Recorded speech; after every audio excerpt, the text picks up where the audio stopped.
talk about low blood pressure.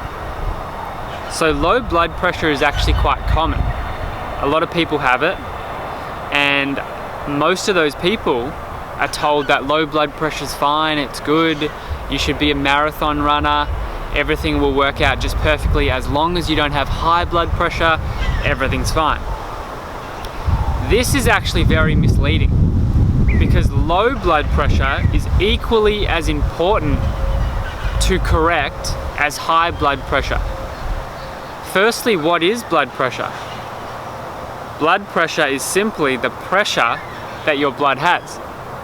But think about it, your blood gives your 50 to 100 trillion cells, it feeds each and every one of those cells. It feeds it oxygen and nutrition from your food.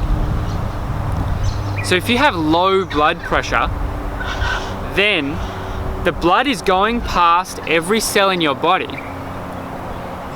and it might not be delivering the oxygen and nutrition to that cell because it doesn't have the pressure to push it into that cell.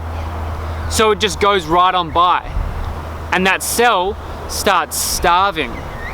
It starts having low energy because it's not being fed in the correct way that it should.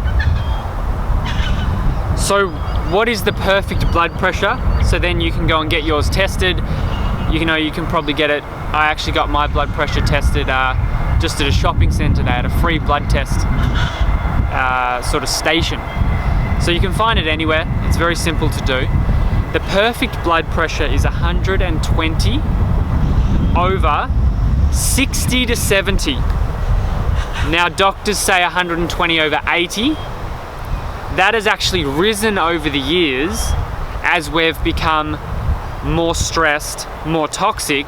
They've upped the second number because people are naturally carrying more toxins, so therefore the kidneys are slightly more inflamed, so then therefore the average is closer to 80 rather than 60.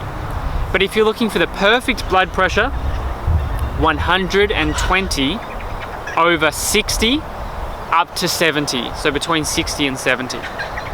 So this is something to think about. If you're sitting there going, wow, I've got like low blood pressure, mine's, you know, when I get it checked, mine's at 110 over 60, for example.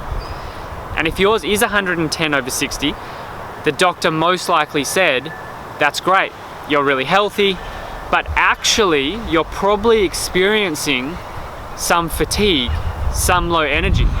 Because as we shared in the start of this video, your blood pressure, the pressure of your blood isn't feeding and delivering the oxygen and nutrition to your cells as best as it can. So the first number actually indicates the adrenal gland function of the body, and the second number is the kidney function of the body. If you're between 60 and 70 and you're above 70, therefore it's suggesting that your kidneys are actually slightly inflamed, because the kidneys regulate the fluids in the body.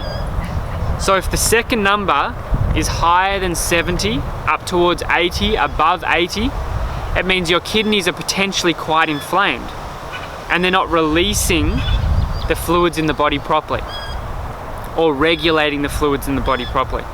And the first number, if it's 110, it's suggesting that the adrenal glands, that your adrenal glands aren't firing and functioning as best as they could, and they're actually underactive and underperforming.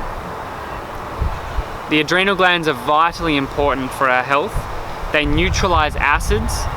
They're directly involved in the nervous system and fight or flight.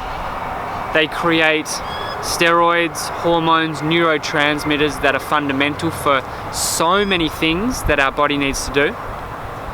So by you checking your blood pressure, you can actually see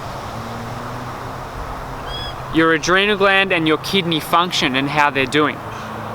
So if you have low blood pressure, I highly recommend that you start to improve your kidney function and your adrenal function.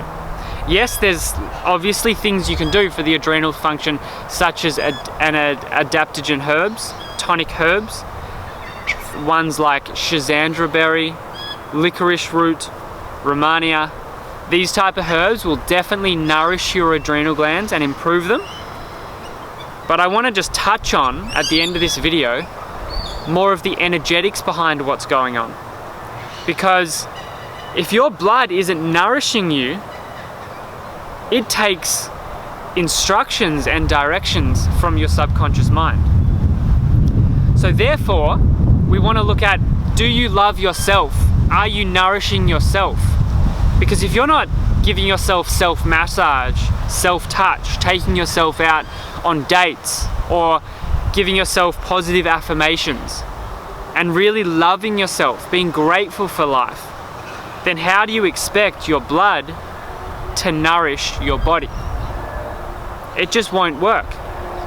So by you giving yourself more self-love, this will also really improve your blood pressure, and therefore you'll get a lot more energy, you'll feel a lot better when you wake up, and everything will start to fall into place.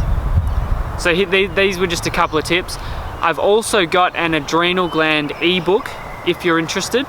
So I'll put the link below. You can just jump onto that link and download the free ebook, which will go through emotional, energetic, mental and physical ways to improve your adrenal glands. And when you improve your adrenal glands, you will improve your blood pressure.